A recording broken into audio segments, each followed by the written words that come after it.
ನಮಸ್ಕಾರ ವೀಕ್ಷಕರೇ, ಪಹಲ್ಗಾಮ್ನಲ್ಲಿ ನಡೆದಂತಹ ದಾಳಿಗೆ ಪ್ರತಿಕಾರವಾಗಿ ನಾವು ಆಪರೇಷನ್ ಸಿಂಧೂರವನ್ನ ನಡೆಸಿದ್ದೇವೆ. ದೇಶದೆಲ್ಲೆಡೆ ಒಂದು ರೀತಿಯ ನೆಮ್ಮದಿಯ ನಿಟ್ಟುಸಿರನ್ನ ಬಿಡುತ್ತಿದ್ದೇವೆ. ಅದೇ ರೀತಿ ಭಾರತೀಯ ಸೇನೆಯ ಕಾರ್ಯಾಚರಣೆಯ ಬಗ್ಗೆ, ಅದರ ಸಾಮರ್ಥ್ಯದ ಬಗ್ಗೆ, ಚಾಣಾಕ್ಷತನದ ಬಗ್ಗೆ ನಾವು ಬೀಗ್ತಾ ಇದ್ದೇವೆ. ಆದರೆ ಅದಕ್ಕೆ ಪ್ರಮುಖ ಕಾರಣ ಅಂದ್ರೆ ಆ ಒಬ್ಬ ವ್ಯಕ್ತಿ. ಭಾರತೀಯರ ರಕ್ಷಣೆಯಲ್ಲಿ ಮೋದಿಗೆ ಬಲವಾಗಿ ನಿಂತಿರುವುದೇ ಅದೇ ವ್ಯಕ್ತಿ. ಕೇವಲ ಗುಪ್ತಚರ ಅಧಿಕಾರಿಯಾಗಿರದೆ ಭಾರತೀಯ ಭದ್ರತಾ ಚಕ್ರವ್ಯೂಹದ ಮಾಸ್ಟರ್ ಮೈಂಡ್ ಆಗಿ ಆಕಾಶಗಂಗೆಗೂ ಮಿಗಿಲು ಎಂಬ ಛಲತೊಟ್ಟ ಜಗದೇಕ ವೀರ ಭಗೀರಥ ಆತ. ಇಂತಹ ಬಾಹುಬಲಿ ತನ್ನ ಜೀವನದ ಅತಿ ದೊಡ್ಡ ಸೇಡನ್ನ ನಿರಂತರ 24 ವರ್ಷಗಳ ಕಾಲ ಕಾದು ತೀರಿಸಿಕೊಂಡಿದ್ದಾರೆ. ಅದು ಆಪರೇಷನ್ ಸಿಂಧೂರದ ಮೂಲಕವಾಗಿ. ಆ ಮೂಲಕ ಈ ಜಗದಂಕಮಲ್ಲ ತಾನು ದಿಟ್ಟ ಹೆಜ್ಜೆ ಇಟ್ಟರೆ ತಡೆಯಬಲ್ಲವರು ಯಾರೂ ಇಲ್ಲ ಅನ್ನೋದನ್ನ ಮತ್ತೊಮ್ಮೆ ರುಜುವಾತು ಮಾಡಿದ್ದಾರೆ.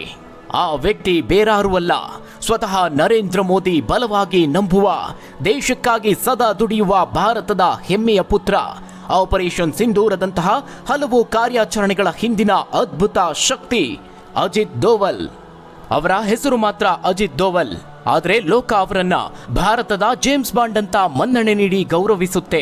ಸ್ನೇಹಿತರೆ, ಆಪರೇಷನ್ ಸಿಂಧೂರವನ್ನ ನಾವು ಇವತ್ತು ಕೇಳ್ತಿರೋದು, ಆದರೆ ಅಜಿತ್ ದೋವಲ್ ಭಾರತಕ್ಕೆ ದಶಕಗಳಿಂದ ಸೇವೆಯನ್ನ ಸಲ್ಲಿಸುತ್ತಿದ್ದಾರೆ. ತಮ್ಮ ಸೇವೆಯ ಅವಧಿಯಲ್ಲಿ ಇಂತಹ 10 ಆಪರೇಷನ್ ಕಠಿಣ ಸವಾಲುಗಳನ್ನ ಎದುರಿಸಿದ್ದಾರೆ. Operation Black Thunder, operation Hot Pursuit ನಂತಹ ಕಷ್ಟಕರವಾದ ಆಪರೇಷನ್ಗಳನ್ನ ಯಶಸ್ವಿಗೊಳಿಸಿದ್ದು ಇದೇ ಚಾಣಕ್ಯ. ಸದ್ಯ ಅವರು ನಮ್ಮ ಪ್ರಧಾನಿ ನರೇಂದ್ರ ಮೋದಿಯವರಿಗೆ ರಾಷ್ಟ್ರೀಯ ಭದ್ರತಾ ಸಲಹೆಗಾರರಾಗಿ ಸೇವೆಯನ್ನ ಮಾಡ್ತಿದ್ದಾರೆ. ಇನ್ನು ಅವರ ಜೀವನದ ಸ್ಟೋರಿ ಯಾವ ಸಿನಿಮಾಗೂ ಕಡಿಮೆ ಇಲ್ಲ. ಹಾಗಾದ್ರೆ 140 ಕೋಟಿ ಭಾರತೀಯರ ರಕ್ಷಣೆಗೆ ಪಣತೊಟ್ಟಿರುವ ಯಾರಿದು ಆಧುನಿಕ ಚಾಣಕ್ಯ? ಭಾರತದ ಒಳಿತಿಗಾಗಿ ಪಾಕಿಸ್ತಾನ ಸೇನೆಯಲ್ಲಿ 7 ವರ್ಷ ಮುಸ್ಲಿಂ ವೇಷದಲ್ಲಿ ಇದ್ದಿದ್ದು ಹೇಗೆ? 24 ವರ್ಷಗಳ ಆ ಸೇಡು ಎಂತದ್ದು ಗೊತ್ತಾ? ನಂತರ ಪ್ರತಿಕಾರ ತೀರಿಸಿಕೊಂಡಿದ್ದು ಹೇಗೆ ಗೊತ್ತಾ? ಆಪರೇಷನ್ ಸಿಂಧೂರದ ಮಾಸ್ಟರ್ ಮೈಂಡ್ ಹೀರೋ ಯಾರಿದು? ಅಜಿತ್ ದೋವಲ್. ಇವರನ್ನ ಭಾರತದ ಜೇಮ್ಸ್ ಬಾಂಡ್ ಅಂತ ಕರೆಯೋದ್ಯಾಕೆ? ಅವರ ರೋಚಕ ಲೈಫ್ ಸ್ಟೋರಿ ಏನು? ಆ ಮೈ ರೋಮಾಂಚನಗೊಳಿಸುವ ಆ ಒಂದು ವಿಶೇಷವಾದಂತಹ ವರದಿ ನಿಮಗಾಗಿ. ಸದ್ಯ ವೀಕ್ಷಕರೇ, ಎಲ್ಲೆಲ್ಲೂ ಆಪರೇಷನ್ ಸಿಂಧೂರದ್ದೇ ಮಾತು. ಹಿಂದೂ ಪುರುಷರನ್ನ ಕೊಲೆ ಮಾಡಿ ಮೋದಿಗೆ ಹೋಗಿ ತಿಳಿಸು ಎಂದಿದ್ದ ಉಗ್ರರಲ್ಲಿ ಈಗ ನಡುಕ ಹುಟ್ಟಿಸುವಂತಹ ಆಪರೇಷನ್ ನಡೀತಾ ಇದೆ. ಭಾರತೀಯ ಸೇನೆ ಈಗಾಗಲೇ 9 ಉಗ್ರರ ನೆಲೆಯನ್ನ ಸರ್ವನಾಶಗೊಳಿಸಿದೆ. ಇದರ ಭಯಾನಕತೆ ಎಷ್ಟಿದೆ ಅಂದ್ರೆ ಪಾಕಿಸ್ತಾನದ ಘಟಾನುಘಟಿಗಳೇ ಹೆದರಿ ಬೇರೆ ಕಡೆಗೆ ಓಡಿ ಹೋಗ್ತಿದ್ದಾರೆ. ಸಚಿವರು, ಸಂಸದರು ನಮ್ಮನ್ನ ಭಾರತದಿಂದ ಕಾಪಾಡಿ ಅಂತ ಪಾಕಿಸ್ತಾನ ಸಂಸತ್ತಿನಲ್ಲಿ ಕಣ್ಣೀರು ಸುರಿಸುತ್ತಿದ್ದಾರೆ. ಇಂತಹದೊಂದು ಅದ್ಭುತ ಪ್ರತಿಕಾರಕ್ಕೆ ಭಾರತೀಯ ಸೇನೆ ಮತ್ತು ಪ್ರಧಾನಿ ಮೋದಿಯವರಿಗೆ ಇನ್ನಿಲ್ಲದಂತೆ ಅಭಿನಂದನೆಗಳ ಮಹಾಪೂರವೇ ಹರಿದು ಬರ್ತಾ ಇದೆ. ಆದರೆ ವೀಕ್ಷಕರೇ, ಆಪರೇಷನ್ ಸಿಂಧೂರದ ಹಿಂದಿನ ಶಕ್ತಿಗಳಲ್ಲಿ ಬಹು ಮುಖ್ಯವಾಗಿ ಇರೋದೇ ಪ್ರಧಾನಿ ನರೇಂದ್ರ ಮೋದಿಯವರ ರಾಷ್ಟ್ರೀಯ ಭದ್ರತಾ ಸಲಹೆಗಾರ ಅಜಿತ್ ಕುಮಾರ್ ದೋವಲ್ ಅವರು. ಇವರು ಆಪರೇಷನ್ ಸಿಂಧೂರದಂತಹ ಭಾರತ ನಡೆಸಿದ ಹಲವು ಆಪರೇಷನ್ಗಳ ಹಿಂದಿರುವ ಶಕ್ತಿಯಾಗಿದ್ದಾರೆ. ಸದ್ಯ ಅವರು ಆಪರೇಷನ್ ಸಿಂಧೂರದ ಹೀರೋ ಅಂದ್ರೂ ತಪ್ಪಾಗ್ಲಿಕ್ಕಿಲ್ಲ. ಅವರು ಭಾರತೀಯ ಗುಪ್ತಚರ ವ್ಯವಸ್ಥೆಯ ಬಹುದೊಡ್ಡ ಶಕ್ತಿಯಾಗಿದ್ದು ಅವರ ಧೈರ್ಯ ಮತ್ತು ಕಾರ್ಯತಂತ್ರದ ಕೌಶಲ್ಯಗಳನ್ನ ಹಲವರು ಉದಾಹರಣೆಯಾಗಿ ಉಲ್ಲೇಖಿಸುತ್ತಾರೆ. ಆದರೆ ಅವರ ಜೀವನದ ಸ್ಟೋರಿ ಮಾತ್ರ ಬಹಳ ಕಡಿಮೆ ಜನಕ್ಕೆ ತಿಳಿದಿರುವಂತಹ ಒಂದು ಅಧ್ಯಾಯ.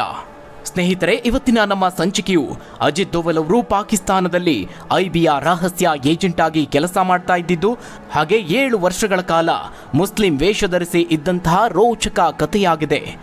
ಯಾವ ಸಿನಿಮಾಗೂ ಕಡಿಮೆ ಇಲ್ಲದ ರೋಮಾಂಚನಕಾರಿ ಘಟನೆಗಳನ್ನ ಅಜಿತ್ ದೋವಲ್ ಅವರು ಎದುರಿಸಿದ್ದಾರೆ. ಇವರ ಪೂರ್ಣ ಹೆಸರು ಅಜಿತ್ ಕುಮಾರ್ ದೋವಲ್. ಹುಟ್ಟಿದ್ದು ಜನವರಿ 20, 1945ರಲ್ಲಿ. ಉತ್ತರಾಖಂಡದ ಪೌರಿ ಗ್ರಾಮದಲ್ಲಿ ಜನಿಸಿದ್ರು. ಇನ್ನು ಅವರ ತಂದೆ ಜನರಲ್ ಗುಣಾನಂದ ದೋವಲ್ ಭಾರತೀಯ ಸೇನೆಯಲ್ಲಿ ಅಧಿಕಾರಿಯಾಗಿದ್ರು. ಅಜಿತ್ ಅವರು ತಮ್ಮ ಆರಂಭಿಕ ಶಿಕ್ಷಣವನ್ನ ಅಜ್ಮೀರ್ ಮಿಲಿಟರಿ ಅಕಾಡೆಮಿಯಿಂದ ಪಡೆದುಕೊಳ್ತಾರೆ. ನಂತರ ಆಗ್ರಾ ವಿಶ್ವವಿದ್ಯಾಲಯದಿಂದ ಅರ್ಥಶಾಸ್ತ್ರದಲ್ಲಿ MA ಪದವಿಯನ್ನ ಪಡೆದರು. ರಾಷ್ಟ್ರೀಯ ರಕ್ಷಣಾ ಕಾಲೇಜಿನಿಂದ MPhil ಪದವಿಯನ್ನ ಪಡೆದುಕೊಳ್ತಾರೆ. ನಂತರ 1968ರಲ್ಲಿ ನಾಗರಿಕ ಸೇವೆಗೆ ಅರ್ಹತೆಯನ್ನ ಪಡೆದುಕೊಳ್ತಾರೆ. ಕೇರಳ ಕೇಡರ್ IPS ಅಧಿಕಾರಿಯಾಗ್ತಾರೆ. ಆದರೆ ಅವರ ವೃತ್ತಿ ಜೀವನದ ಆರಂಭದಲ್ಲೇ ರಾಷ್ಟ್ರೀಯ ಭದ್ರತೆಗೆ ನೀಡಿದ ಕೊಡುಗೆಗಳಿಂದಾಗಿ ಅವರು ಆ ಹುದ್ದೆಯಿಂದ ಬಹುಬೇಗನೆ ಹೊರಬರಬೇಕಾಗುತ್ತೆ. ಅದಾದ ನಂತರದಲ್ಲೇ ಇಂಟೆಲಿಜೆನ್ಸ್ ಬ್ಯೂರೋಗೆ ಸೇರಿಕೊಳ್ತಾರೆ. ಅಲ್ಲಿಯೂ ಸಹ ಅಜಿತ್ ಅವರ ಶೌರ್ಯ, ಧೈರ್ಯ, ಚಾಣಾಕ್ಷತನದ ಮೂಲಕವಾಗಿ ತಮ್ಮ ಹುದ್ದೆಗೆ ನ್ಯಾಯವನ್ನ ಒದಗಿಸಿದ್ರು. ಇದಾದ ನಂತರದಲ್ಲಿ ಅವರು ಎದುರಿಸಿದ್ದು ಮಾತ್ರ ಎಂತಹ ಪರಿಸ್ಥಿತಿಯನ್ನ ಅಂದ್ರೆ ಅದು ಬಹಳ ರೋಚಕವಾದಂತಹ ಸಂಗತಿ. ಪಾಕಿಸ್ತಾನದಲ್ಲಿ ಗುಪ್ತಚರ ಬ್ಯೂರೋಗಾಗಿ ರಹಸ್ಯ ಗೂಢಾಚಾರರಾಗಿ ಇಸ್ಲಾಮಾಬಾದ್ನಲ್ಲಿರುವ ಭಾರತೀಯ ಹೈಕಮಿಷನ್ನಲ್ಲಿ ಬರೋಬ್ಬರಿ 7 ವರ್ಷಗಳ ಕಾಲ ಸೇವೆಯನ್ನ ಮಾಡಿದ್ರು. ಅಂದ್ರೆ ದೋವಲ್ ಅವರು ಪಾಕಿಸ್ತಾನಕ್ಕೆ ಗೂಢಾಚಾರಿಯಾಗಿ ಹೋದ್ರು. ಇದರಲ್ಲಿ ಬಹಳ ಮುಖ್ಯವಾದಂತಹ ವಿಚಾರ ಅಂದ್ರೆ ಅವರಿಗೆ ಯಾವುದೇ ರಾಜತಾಂತ್ರಿಕ ವಿನಾಯಿತಿ ಇರಲಿಲ್ಲ. ವೀಕ್ಷಕರೇ, ಎಲ್ಲ ದೇಶಗಳು ರಾಜತಾಂತ್ರಿಕ ರಕ್ಷಣೆಯ ನೆಪದಲ್ಲಿ ವಿದೇಶದಲ್ಲಿರುವ ರಾಯಭಾರ ಕಚೇರಿಗಳಲ್ಲಿ ಹಿರಿಯ ಗುಪ್ತಚರ ಅಧಿಕಾರಿಗಳನ್ನು ನೇಮಿಸುತ್ತೆ. ಅವರ ಗುರುತು ಪತ್ತೆಯಾಗಿದ್ರೂ ಕೂಡ ಅವರನ್ನ ಬಂಧಿಸಲು ಅಥವಾ ವಿಚಾರಣೆಗೆ ಒಳಪಡಿಸಲು ಸಾಧ್ಯವಿಲ್ಲ. ಆದರೆ ಅಜಿತ್ ಅವರು ಆ ರೀತಿಯಾಗಿ ಹೋಗಿರಲಿಲ್ಲ. ರಾಜತಾಂತ್ರಿಕ ವಿನಾಯಿತಿ ಇಲ್ಲದ ಗೂಢಾಚಾರರಾಗಿ ಹೋಗಿರ್ತಾರೆ. ಇಂತಹ ಗೂಢಾಚಾರರಿಗೆ ಯಾವುದೇ ರಕ್ಷಣೆ ಇರೋದಿಲ್ಲ. ಒಂದು ವೇಳೆ ಸಿಕ್ಕಿಬಿದ್ದರೆ ಅವರಿಗೆ ಊಹಿಸಲ ಸಾಧ್ಯವಾದಂತಹ ಚಿತ್ರಹಿಂಸೆಯನ್ನ ಕೊಡಬಹುದಾದಂತಹ ಸಾಧ್ಯತೆ ಇರುತ್ತೆ. ಅದರಲ್ಲೂ ಅಜಿತ್ ಅವರು ಹೋಗಿದ್ದು ಪಾಪಿಗಳೇ ತುಂಬಿರುವ ಪಾಕಿಸ್ತಾನಕ್ಕೆ. ಇಡೀ ಜಗತ್ತಿನಲ್ಲೇ 3rd ಕ್ಲಾಸ್ ದೇಶವಾದ ಪಾಕಿಸ್ತಾನದಲ್ಲಿ ಒಂದು ವೇಳೆ ಮಾರುವೇಷದಲ್ಲಿ ಹೋಗಿ ಸಿಕ್ಕಿಬಿದ್ರೆ ಅದೆಂತಹ ಚಿತ್ರಹಿಂಸೆಯನ್ನ, ಶಿಕ್ಷೆಯನ್ನ ಕೊಟ್ಟು ಸಾಯುವಂತೆ ಮಾಡಬಹುದು ಅನ್ನೋದನ್ನ ನೀವೇ ಊಹೆ ಮಾಡಿಕೊಳ್ಳಬಹುದು. ಅದೇ ಪ್ರಕಾರವಾಗಿ ಅಜಿತ್ ಅವರು ಪಾಕಿಸ್ತಾನದಲ್ಲಿ ಇದ್ದಂತಹ ಸಂದರ್ಭದಲ್ಲೂ ಒಂದು ಘಟನೆ ನಡೆಯುತ್ತೆ. ಅದು ಅಜಿತ್ ಅವರು ಮುಸ್ಲಿಂ ಅಂತ ನಟಿಸುತ್ತಾ ಪಾಕಿಸ್ತಾನದಲ್ಲಿ ರಹಸ್ಯ ಐಬಿ ಏಜೆಂಟ್ ಆಗಿ ಸೇವೆ ಸಲ್ಲಿಸುತ್ತಿದ್ದಂತಹ ಸಂದರ್ಭ. ಸ್ನೇಹಿತರೆ, ಸ್ವಲ್ಪ ಊಹೆ ಮಾಡಿಕೊಳ್ಳಿ. ಭಾರತದಲ್ಲಿ ಬೇರೆ ದೇಶದ ಮುಸ್ಲಿಮರು ಭಾರತೀಯರಂತೆ ಇರುವುದು ದೊಡ್ಡ ವಿಷಯವಲ್ಲ. ಒಂದು ವೇಳೆ ಭಾರತೀಯರಿಗೆ ಅದು ತಿಳಿದರೂ ಮುಸ್ಲಿಮರ ಜೀವಕ್ಕಂತೂ ಅಪಾಯವೇ ಇಲ್ಲ. ಆದರೆ ಅದೇ ಪಾಕಿಸ್ತಾನದಲ್ಲಿ ಹೇಗಿರಬೇಡ ಸ್ಥಿತಿ, ಅದನ್ನ ಬೇರೆ ಹೇಳಬೇಕಾಗಿಲ್ಲ ಅಲ್ಲವೇ? ಆದರೆ ಅಜಿತ್ ದೋವಲ್ ಅವರು ತಮ್ಮ ಪ್ರಾಣವನ್ನೇ ಪಣಕ್ಕಿಟ್ಟು ದೇಶಕ್ಕಾಗಿ ಇಂಥದ್ದೊಂದು ಬಲಿದಾನಕ್ಕೂ ಸಿದ್ಧರಾದವರು. ಇನ್ನು ಕುತೂಹಲದ ವಿಷಯ ಏನಂದ್ರೆ, ಅವರೊಬ್ಬರು ಹಿಂದೂ ಅನ್ನೋದನ್ನ ತಿಳಿಯದೆ ಅವರನ್ನ ಇಸ್ಲಾಮಾಬಾದ್ನಲ್ಲಿರುವ ಭಾರತೀಯ ಹೈಕಮಿಷನ್ನಲ್ಲಿ ಬರೋಬ್ಬರಿ 7 ವರ್ಷಗಳ ಕಾಲ ಅಧಿಕಾರಿಯಾಗಿ ನೇಮಿಸಲಾಗಿತ್ತು. ಅಜಿತ್ ಅವರು ಪಾಕಿಸ್ತಾನದಲ್ಲಿ 7 ವರ್ಷಗಳ ಕಾಲ ಹೇಗೋ ಇದ್ದು ಬಿಟ್ಟರು. ಆದರೆ ಅದೊಮ್ಮೆ ಅವರು ಸಿಕ್ಕಿ ಬಿದ್ದೇ ಬಿಟ್ಟಿದ್ದರು. ಅದು ಅವರ ಕಿವಿಯಿಂದಾಗಿ. ಇದನ್ನು ಕೇಳಿ ನಿಮಗೆ ಆಶ್ಚರ್ಯ ಅನಿಸಿರಬಹುದು. ಮಸೀದಿಯ ಮೌಲಾನಾ ಒಬ್ಬರು ದೋವಲ್ ಅವರು ಹಿಂದೂ ಅನ್ನೋದನ್ನ ಗುರುತಿಸಿಯೇ ಬಿಟ್ಟರು. ಅಜಿತ್ ದೋವಲ್ ಅವರು ಒಮ್ಮೆ ಲಾಹೋರ್ನ ಒಂದು ದೊಡ್ಡ ಮಸೀದಿಯ ಬಳಿಯಿಂದ ಹಾದು ಹೋಗ್ತಿದ್ದಾಗ ಮೌಲಾನಾ ಅವರು ದೋವಲ್ ಅವರನ್ನ ಕರೆದು ನೀನು ಹಿಂದೂನಾ ಅಂತ ಕೇಳಿದಾಗ ದೋವಲ್ ಅರೆಕ್ಷಣ ಕಕ್ಕಾಬಿಕ್ಕಿಯಾದ್ರು. ಈ ಪ್ರಶ್ನೆಯಿಂದ ಅವರು ಆಘಾತಕ್ಕೊಳಗಾದ್ರು. ಅಂತಹದೊಂದು ಪರಿಸ್ಥಿತಿಯಲ್ಲೂ ತಕ್ಷಣವೇ ಉತ್ತರಿಸಿದರು, ಇಲ್ಲ ನಾನು ಮುಸ್ಲಿಂ ಅಂತ ಉತ್ತರಿಸಿದರು. ಆದರೆ ಮೌಲಾನಾ ಅಷ್ಟು ಸುಲಭವಾಗಿ ಬಿಡೋದಿಲ್ಲ. ಅದಕ್ಕೆ ಕಾರಣ ಅವರಿಗೆ ಒಂದು ಸಾಕ್ಷಿ ಸಿಕ್ಕೇ ಬಿಟ್ಟಿತ್ತು. ದೋವಲ್ ಅವರನ್ನ ಹತ್ತಿರ ಕರೆದು ನೀವು ಹಿಂದೂ ಅನ್ನೋದು ನನಗೆ ಗೊತ್ತಾಗಿದೆ ಅಂತ ಹೇಳ್ತಾರೆ. ಆಗ ಅಚ್ಚರಿಗೊಂಡ ದೋವಲ್ ಅವರು ಇದಕ್ಕೆ ಕಾರಣ ಏನು ಅಂತ ಮೌಲಾನಾ ಅವರನ್ನೇ ಕೇಳ್ತಾರೆ. ಆಗ ದೋವಲ್ ಅವರನ್ನ ಮೌಲಾನಾ ಮಸೀದಿಯ ಕೋಣೆಗೆ ಕರೆದೊಯ್ತಾರೆ. ಅಲ್ಲಿ ದೋವಲ್ ಅವರ ಕಿವಿಯನ್ನ ತೋರಿಸಿ ನಿನ್ನ ಕಿವಿ ಚುಚ್ಚಿರುವ ಗುರುತು ಇದೆ, ಆದ್ದರಿಂದ ನೀನು ಹಿಂದೂ ಅನ್ನೋದು ಗೊತ್ತಾಗಿದೆ, ನೀವು ಸಿಕ್ಕಿ ಬಿದ್ದಿದ್ದೀರಿ ಅಂತ ಹೇಳ್ತಾರೆ. ಆ ಒಂದು ಕಠಿಣ ಪರಿಸ್ಥಿತಿಯಿಂದ ಹೇಗೆ ಹೊರಬರೋದು ಅಂತ ತಿಳಿಯದ ಅಜಿತ್ ಅವರು ಕೂಡಲೇ ತಲೆ ಉಪಯೋಗಿಸಿ ನಿಜ ನಾನು ಹಿಂದೂ, ಆದರೆ ಬಳಿಕ ಇಸ್ಲಾಂಗೆ ಮತಾಂತರಗೊಂಡಿರೋದಾಗಿ ಹೇಳ್ತಾರೆ. ಆಗ ಮೌಲಾನಾ ಹಾಗಾದ್ರೆ ನಿನ್ನ ಕಿವಿಗೆ ಪ್ಲಾಸ್ಟಿಕ್ ಸರ್ಜರಿ ಮಾಡಿಸಿಕೊಳ್ಬೇಕು ಅಂತ ಹೇಳ್ತಾರೆ. ಆದರೆ ಇದೇ ಸಂದರ್ಭದಲ್ಲಿ ಅಲ್ಲೊಂದು ಟ್ವಿಸ್ಟ್ ಎಂಬಂತೆ ಬಹಳ ಕುತೂಹಲಕಾರಿ ಘಟನೆ ನಡೆಯುತ್ತೆ. ಈ ಸಂಭಾಷಣೆಯ ಸಮಯದಲ್ಲಿ ಆ ಮೌಲಾನಾ ಒಂದು ಆಘಾತಕಾರಿ ವಿಚಾರವನ್ನ ಬಹಿರಂಗಪಡಿಸ್ತಾರೆ. ಆ ಮೌಲಾನಾ ಕೂಡ ಅಜಿತ್ ಅವರಿಗೆ ಒಂದು ರಹಸ್ಯ ವಿಚಾರವನ್ನ ಬಿಚ್ಚಿಡ್ತಾರೆ. ಅವರು ನಾನು ಕೂಡ ಹಿಂದೂ, ನನ್ನ ಇಡೀ ಕುಟುಂಬ ಕೊಲ್ಲಲ್ಪಟ್ಟಿತು, ಹೀಗಾಗಿ ನಾನು ನನ್ನ ಗುರುತನ್ನ ಮರೆಮಾಚಬೇಕಾಯ್ತು ಅಂತ ಹೇಳ್ತಾರೆ. ಇದಾದ ನಂತರದಲ್ಲಿ ಮೌಲಾನಾ ಅವರು ತಮ್ಮ ಬೀರು ತೆರೆದು ದುರ್ಗಾ ಮತ್ತು ಶಿವನ ವಿಗ್ರಹಗಳನ್ನ ದೋವಲ್ಗೆ ತೋರಿಸಿ ನಾನು ಇನ್ನೂ ಅವುಗಳನ್ನ ಪೂಜಿಸ್ತೇನೆ ಅಂತ ಹೇಳ್ತಾರೆ. ಈ ಒಂದು ವಿಚಾರ ದೋವಲ್ ಅವರನ್ನು ಸಹ ಅಚ್ಚರಿಗೊಳಿಸುತ್ತೆ. ಅಲ್ಲದೆ ಬಹಳ ಅಚ್ಚರಿಯ ರೀತಿಯಲ್ಲೇ ದೋವಲ್ ಅವರು ಸೇಫ್ ಆಗಿದ್ರು. ಇದು ಒಂದು ಘಟನೆಯಾದರೆ ಸತತ 7 ವರ್ಷಗಳ ಕಾಲ ತಮ್ಮ ಚಾಣಾಕ್ಷತನದಿಂದ ದೋವಲ್ ಅವರು ಪಾಕಿಸ್ತಾನದ ಗುಪ್ತಚರ ಏಜೆನ್ಸಿಗಳಿಗೂ ಮಣ್ಣು ಮುಕ್ಕಿಸಿದ್ರು. ಯಶಸ್ವಿಯಾಗಿ ತಮ್ಮ ಕೆಲಸಗಳನ್ನು ಪೂರೈಸಿ ಭಾರತಕ್ಕೆ ಬರ್ತಾರೆ. ಇನ್ನು ಪಾಕಿಸ್ತಾನದ ಗುಪ್ತಚರ ಬ್ಯೂರೋದಲ್ಲಿ ರಹಸ್ಯ ಗುಪ್ತಚರ ಅಧಿಕಾರಿಯಾಗಿ ಅತ್ಯಂತ ಪ್ರಮುಖ ಪಾತ್ರವನ್ನು ವಹಿಸ್ತಾರೆ. ಅಲ್ಲಿ ಅವರು ಹೆಚ್ಚಿನ ಅಪಾಯದ ಸಂದರ್ಭಗಳಲ್ಲೂ ಪ್ರಮುಖ ಗುಪ್ತಚರ ಮಾಹಿತಿಯನ್ನು ಕಲೆ ಹಾಕ್ತಾರೆ. ಅದೆಂತಹ ಕಠಿಣ ಪರಿಸ್ಥಿತಿಯ ಸವಾಲುಗಳು ಎದುರಾದರೂ ಸಹ ಅಜಿತ್ ಅವರಿಗೆ ಎದುರಾದಂತಹ ಕಠಿಣ ಸವಾಲಿನ ಕಹಿ ಅನುಭವಗಳು ಅವರ ದೇಶ ಸೇವೆಯ ಹಾದಿಯಲ್ಲಿ ಎಂದಿಗೂ ಅಡ್ಡಿಯಾಗಲಿಲ್ಲ. ವೀಕ್ಷಕರೇ, ಕೇವಲ ಈ ಒಂದು ಗೂಢಾಚಾರಿಕೆ ಮಾತ್ರ ಅಲ್ಲ, ಭಾರತದ ಈಶಾನ್ಯದಲ್ಲೂ ಕೂಡ ಗೂಢಾಚಾರರಾಗಿ ವರ್ಷಗಳ ಕಾಲ ಕೆಲಸವನ್ನ ಮಾಡಿ ಅಲ್ಲಿ ಸಕ್ರಿಯವಾಗಿರುವ ಬಂಡಾಯ ಗುಂಪುಗಳ ಬಗ್ಗೆ ಗುಪ್ತಚರ ಮಾಹಿತಿಯನ್ನ ಸಂಗ್ರಹಿಸಿದ್ದಾರೆ. ಈ ರೀತಿಯಾಗಿ ಗುಪ್ತಚರ ಬ್ಯೂರೋ ಅಂದ್ರೆ ಇಂಟೆಲಿಜೆನ್ಸ್ ಬ್ಯೂರೋದಲ್ಲಿ ದೀರ್ಘಕಾಲ ಕೆಲಸವನ್ನ ಮಾಡಿದ್ರು. ಅಂತಿಮವಾಗಿ ಈ ಎಲ್ಲ ಅನುಭವದ ಪರಿಣಾಮವಾಗಿ 2004-2005ರಲ್ಲಿ ಐಬಿಯ ನಿರ್ದೇಶಕರಾಗ್ತಾರೆ. ಇದೇ ಅಜಿತ್ ಅವರು 1988ರಲ್ಲಿ ನಡೆಸಿದ ಆಪರೇಷನ್ ಬ್ಲ್ಯಾಕ್ ಥಂಡರ್ನಲ್ಲೂ ಕೂಡ ಪ್ರಮುಖ ಪಾತ್ರ ವಹಿಸಿದ್ರು. ಇರಾಕ್ನಲ್ಲಿ ಕಠಿಣ ಪರಿಸ್ಥಿತಿಯಲ್ಲಿ 46 ಭಾರತೀಯರನ್ನ ಸುರಕ್ಷಿತವಾಗಿ ಸ್ಥಳಾಂತರಿಸಿದ್ದು, ಹಾಗೆ 2015ರಲ್ಲಿ ಮಯನ್ಮಾರ್ನಲ್ಲಿ ಆಪರೇಷನ್ ಹಾರ್ಟ್ ಪರ್ಸ್ಯೂಟ್, ಪಿಎಫ್ಐ ವಿರುದ್ಧದ ಕಾರ್ಯಾಚರಣೆಗಳು ಮತ್ತು ಇತರ ಭಾರತೀಯ ಹಲವು ಕಾರ್ಯಾಚರಣೆಗಳಲ್ಲಿ ಪ್ರಮುಖ ಪಾತ್ರವನ್ನು ವಹಿಸಿದ್ದಾರೆ. ಅವರ ತಂತ್ರಗಳು ಮತ್ತು ಧೈರ್ಯದಿಂದಾಗಿ ಅವರನ್ನ ಆಧುನಿಕ ಚಾಣಕ್ಯ ಅಂತ ಕರೆಯಲಾಗುತ್ತೆ.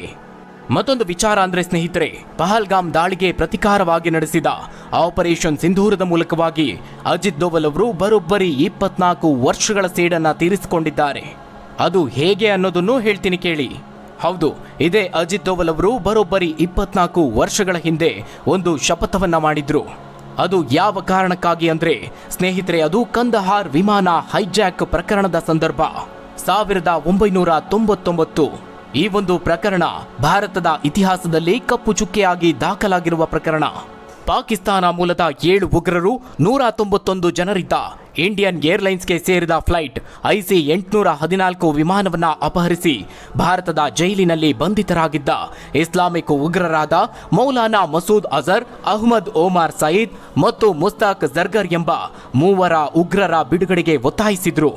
ಇದಾದ ನಂತರ ಕೊನೆಗೂ ಭಾರತ ಸರ್ಕಾರ ಆ ವಿಮಾನದಲ್ಲಿದ್ದ ಪ್ರಯಾಣಿಕರ ರಕ್ಷಣೆಗಾಗಿ ಆ 3ರನ್ನ ಬಿಡುಗಡೆ ಮಾಡಿತು. 1999ರ ಡಿಸೆಂಬರ್ 24ರಂದು ನಡೆದಂತಹ ಈ ಕಂದಹಾರ್ ವಿಮಾನ ಹೈಜಾಕ್ ಪ್ರಕರಣ ಭಾರತದ ಇತಿಹಾಸದಲ್ಲಿ ಗಂಭೀರ ಭಯೋತ್ಪಾದಕ ಘಟನೆಯಾಗಿದೆ. ಕಠ್ಮಂಡು ದೆಹಲಿ ಮಾರ್ಗದ ವಿಮಾನವನ್ನ ಹರಕತ್ ಉಲ್ ಮುಜಾಹಿದ್ದೀನ್ ಉಗ್ರ ಸಂಘಟನೆಗೆ ಸೇರಿದ ಭಯೋತ್ಪಾದಕರು ಹೈಜಾಕ್ ಮಾಡಿ ಅಮೃತಸರ, ಲಾಹೋರ್, ದುಬೈ ಮೂಲಕವಾಗಿ ಕಂದಹಾರ್ಗೆ ಕರೆದೊಯ್ತಾರೆ. ತದನಂತರ ಆ ಉಗ್ರರು ಮಸೂದ್ ಅಜರ್ ಸೇರಿದಂತೆ 3 ಉಗ್ರರ ಬಿಡುಗಡೆಗೆ ಒತ್ತಾಯಿಸಿದ್ರು. ಕೊನೆಗೂ ಭಾರತ ಸರ್ಕಾರ ಒತ್ತೆಯಾಳುಗಳ ಜೀವ ಉಳಿಸುವುದಕ್ಕೆ ಡಿಸೆಂಬರ್ 31ರಂದು ಉಗ್ರರನ್ನ ಬಿಡುಗಡೆಗೊಳಿಸಿತು. ಆ ಬಳಿಕ ಪ್ರಯಾಣಿಕರನ್ನ ಸುರಕ್ಷಿತವಾಗಿ ಬಿಡುಗಡೆ ಮಾಡಲಾಯಿತು. ಆ ನಂತರದಲ್ಲಿ ಮೌಲಾನಾ ಮಸೂದ್ ಅಜರ್ ಪಾಕಿಸ್ತಾನಕ್ಕೆ ತೆರಳಿ ಜೈಷೆ ಮೊಹಮ್ಮದ್ ಉಗ್ರ ಸಂಘಟನೆಯನ್ನ ಸ್ಥಾಪನೆ ಮಾಡ್ತಾನೆ. ಭಾರತದ ಮೇಲೆ 2001ರ ಸಂಸತ್ ದಾಳಿ ಮತ್ತು 2019ರ ಪುಲ್ವಾಮಾ ದಾಳಿ ಹಾಗೆ 2008ರ ಮುಂಬೈ ದಾಳಿ ಹೀಗೆ ಹಲವಾರು ದಾಳಿಗಳ ಹಿಂದಿನ ಕಾರಣವಾಗಿದ್ದಾನೆ. ಈ ಕಂದಹಾರ್ ವಿಮಾನ ಹೈಜಾಕ್ ಪ್ರಕರಣದ ಸಂದರ್ಭದಲ್ಲಿ ಬಿಡುಗಡೆಯಾದಂತಹ ಉಗ್ರರ ಪೈಕಿ ಈ ಮೌಲಾನಾ ಮಸೂದ್ ಅಜರ್ ಪ್ರಮುಖನಾಗಿದ್ದ.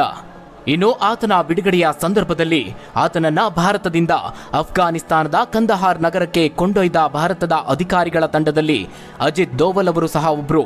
ಹಾಗಾಗಿ ಅಂದೇ ಈ ಜೇಮ್ಸ್ ಬಾಂಡ್ ಆತನ ಮೇಲೆ ಪ್ರತಿಕಾರವನ್ನ ತೆಗೆದುಕೊಳ್ಳೋದಾಗಿ ಪ್ರತಿಜ್ಞೆ ಮಾಡಿದ್ರು. ಅತಿ ದೊಡ್ಡ ಮಟ್ಟದಲ್ಲೇ ಪ್ರತಿಕಾರ ತೀರಿಸಿಕೊಳ್ಳಬೇಕು ಎಂಬ ಪ್ರತಿಜ್ಞೆ ಅದು. ಇಲ್ಲಿ ಮುಖ್ಯವಾಗಿ ಕೇವಲ ಮಸೂದ್ ಅಜರ್ ಮಾತ್ರವಲ್ಲದೆ ಆತನ ಕುಟುಂಬದವರೆಲ್ಲ ಉಗ್ರ ಚಟುವಟಿಕೆಯಲ್ಲಿ ತೊಡಗಿಸಿಕೊಂಡಿದ್ದಾರೆ.